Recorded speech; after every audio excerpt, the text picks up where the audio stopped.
Hey guys, hello and welcome HTML সিরিজের আরো একটি নতুন পর্বে আপনাকে স্বাগতম। অনেকদিন ধরে আমি এইচটিএমএল সিরিজের ভিডিওগুলো রেকর্ড করা বন্ধ করে দিয়েছিলাম। আমার পুরাতন ভার্সনের ভিডিওগুলোকে এডিট করে আমি আপডেট করেছি এবং যেই পার্টগুলো এখন পর্যন্ত রেকর্ড করা নেই সেগুলো এখন থেকে আমরা রেকর্ড করব। যেহেতু আমার আগের সেটআপটা নেই, আমরা প্রিভিয়াস ভিডিওগুলোতে যেই সেটআপে কোড করেছিলাম সেই সেটআপটা নেই, অনেকদিন হয়ে গেছে। তো এইখানে আমরা নতুন করে আরেকটু সেটআপ করব। আমি প্রিভিয়াস ভিডিওতে বলেছিলাম যে আমরা তিনটা কোড এডিটর এক্সপ্লোর করব, তার মধ্যে হচ্ছে নোটপ্যাড প্লাস প্লাস, যেটা আমরা অলরেডি অনেকগুলো এপিসোডে কোড করেছি, and then sublime text, and then হচ্ছে বিএস কোড। তো আজকে থেকে আমরা সাবলাইম টেক্সটে কোড করা শুরু করব। এই পার্টটা আমি চেষ্টা করব ছোট রাখতে। আপনারা জাস্ট এই সাবলাইম টেক্সট কোড এডিটরটা ডাউনলোড করে নেবেন। এখানে আসার পর সাবলাইম টেক্সট লিখে সার্চ করলেই গুগলে আপনারা পেয়ে যাবেন, অথবা ডেসক্রিপশনে লিংক থাকবে, সেইখান থেকে গিয়ে জাস্ট ডাউনলোড ফর উইন্ডোজ। আপনার যদি উইন্ডোজ হয়, আপনার যদি লিনাক্স বা ম্যাক হয়, তাহলে এখান থেকে আপনি ভার্সন চেঞ্জ করে ডাউনলোড করতে পারবেন। ডাউনলোড করার পর আপনারা জাস্ট আমরা যেভাবে ইনস্টল করেছিলাম বা অন্যান্য সফটওয়্যার আমরা যেভাবে ইনস্টল করি সিম্পলি ইনস্টল করে নেবেন। ইনস্টল করার পর বাকি প্রসেসগুলো আমরা দেখব।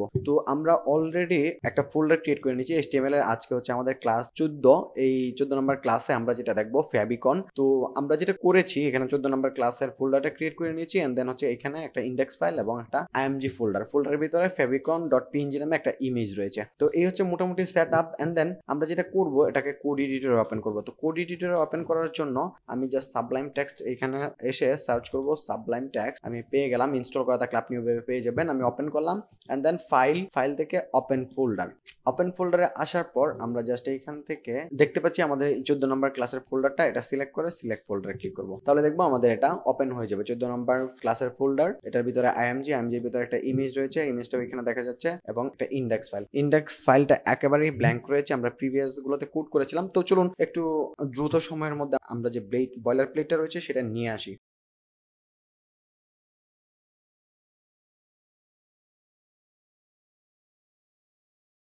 তো এই হচ্ছে মোটামুটি আমাদের সিম্পল বয়লার প্লেট বা সিম্পল কোড। এখন আজকের এই পর্বে আমরা দেখবো ফেভিকন। তো ফেভিকনটা আসলে কি সেটা আমাদের বুঝতে হবে। তো ফেভিকন বোঝার জন্য আমরা একটু ব্রাউজারে যাই। ব্রাউজারে আসার পর আমরা দেখতে পাচ্ছি এই যে আমাদের একটা ওয়েবসাইট সাবলাইম টেক্সটের এই জায়গাটায় একটা আইকন শো করছে, তাদের লোগো, বা এই যে দেখেন এই জায়গায় যে তাদের আইকনটা রয়েছে, এই আইকনটা কিন্তু এখানে শো করছে একেবারে উপরে। আমরা যে জায়গায় টাইটেলটা দিয়েছিলাম আমাদেরটাই দেখেন, আমাদেরটাই কিন্তু টাইটেলটা আমরা যেহেতু চেঞ্জ করেছি, এখন যদি রিফ্রেশ করি তাহলে দেখবো টাইটেলটা চেঞ্জ হয়েছে, কিন্তু এখানে একটা ব্রাউজারের ডিফল্ট আইকন শো করছে। আমরা যে প্রজেক্টটা করছি সেই প্রজেক্টের লোগো থাকতে পারে, সেই প্রজেক্টের লোগোটা বা আইকনটা কিন্তু এখানে শো করছে না। তো আমরা চাইলে একটা কাস্টম আইকন শো করাতে পারি এই জায়গাটায়, এটাকে ফেভিকন বলে। তো চলুন আমরা দেখি কিভাবে এই ফেভিকনটা অ্যাড করতে হয়। ফেভিকন অ্যাড করার জন্য জাস্ট আমরা কোডে যাব। এটা আমাদের হ্যাড ট্যাগের ভিতরে হবে। হ্যাড ট্যাগের ভিতরে আমরা একটা ট্যাগ নিব লিংক নামে। সাবলাইম টেক্সটে আসার পর আপনাদের এখানে ওটু অনেক সাজেশন বা ওটু অনেক কোড দিবে। তো আমরা আপাতত ওটু কোড করবো না, আমরা জাস্ট এগুলো একটু কেটে দিয়ে নিজেরা লিখি। তো লিঙ্ক ট্যাগটা নেওয়ার পর এটা একটা সিঙ্গেল ট্যাগ। এখানে আমরা যেটা করব, লিঙ্ক ট্যাগের মধ্যে আমরা একটা অ্যাট্রিবিউট নিব রিল নামে।